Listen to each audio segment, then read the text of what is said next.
কাৰ কুমৰক সুদং লেকৰে thank YouTube channel হয় নমস্কাৰ আপোনালোকে চাই আছে E-Lusar ইউটিউব চেনেল বহুত দিন ধৰি বৰ্তমান চৰ্চা চলি আছে ৰিজাল্ট ADRE ৰিজাল্ট কেতিয়া দিব সেই মাজতে দুইজনে মোক প্ৰশ্ন কৰিছে WhatsApp যোগে SMS কৰিছে এতিয়া যে বৰ্তমান সেৱাত যে বৰ্তমান কিছুমান লিষ্ট দেখুৱাই দিছে বা ডাউনলোড কৰিব বা সাৰ্চ ইউৰ নেম বুলি আছে তাত কি ৰিজাল্ট নেকি বুলি উঠিছে দুইজনে হয় এটো ৰিজাল্ট নহয় এটো একচুয়ালি কিবা হয় এটো ADRE এক্সামৰ আগত এটা DT RT এটা ট্ৰান্সপৰ্টৰ এক্সাম আছিল এটো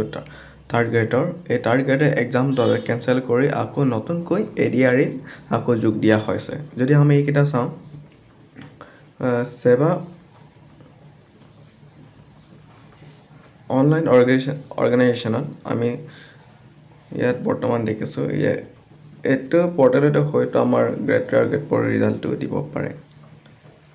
আৰু ইয়াত দিয়া আছে ষ্টাৰ লেভেল দুটা পোষ্ট এইখিনি যদি চাওঁ লাষ্টত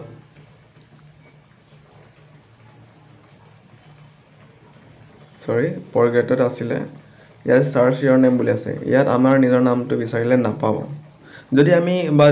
যদি কোনোবাই যদি DT বা যদি ET আদি যদি এক্সামটোৰ কাৰণে ফৰগ্ৰেড এক্সামটোৰ কাৰণে যদি এপ্লাই কৰিছিল হয়তো তেখেতে যদি লিষ্টত থাকিব পাৰে তেতিয়া হয়তো নামটো থাকিব পাৰে কিন্তু যিজনে এপ্লাই কৰা নাছিল এটো নাম নাথাকিব পাৰে তাৰ কাৰণে চিন্তা কৰিব নালাগে এটো একচুয়ালি DT আৰু ET এটা এক্সাম আছিল সো আমি যদি চাওঁ ডিটেইলছটো যদি চাওঁ বা সাৰ্চ ইউৰ নেমটো চাওঁ ইয়াত আমি দেখিবলৈ পাম ওকে ডাউনলোড কৰিবলৈ কোৱা হৈছে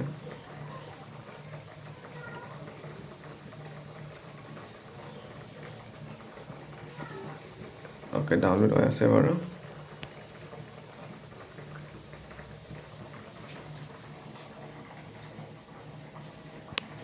আমি যদি ওপেন কৰো এটো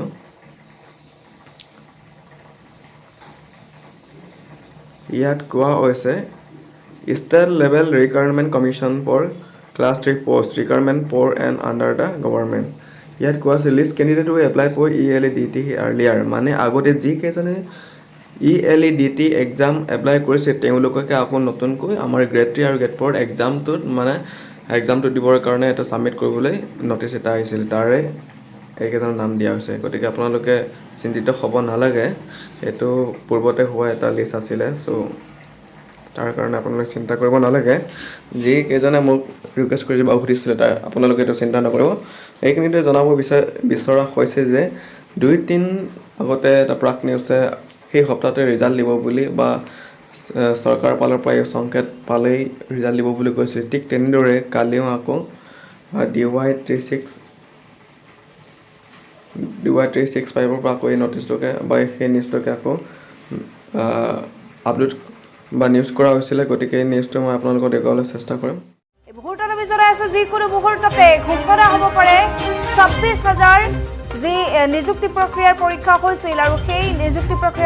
পৰীক্ষাৰ ফলাফল ঘোষণা কৰা হ'ব পাৰে তৃতীয় চতুৰ্থ বৰ্গৰ নিযুক্তি পৰীক্ষাৰ ফলাফল ঘোষণাৰ বাবে সাজু হৈ পৰিছে সেৱা দিছপুৰৰ গ্ৰীণ সিগনেল পালে প্ৰকাশ পাব ফলাফল 26000 পদৰ বাবে 14 লাখ পৰীক্ষাৰ্থীয়ে অৱতীৰ্ণ হৈছিল পৰীক্ষাত ইন্টাৰনেট কৰ্তন কৰি সেৱাই অনুষ্ঠিত কৰিছিল সেই নিযুক্তি প্ৰক্ৰিয়াৰ পৰীক্ষা সেৱাৰ সূত্ৰই DY365 হক এই তথ্য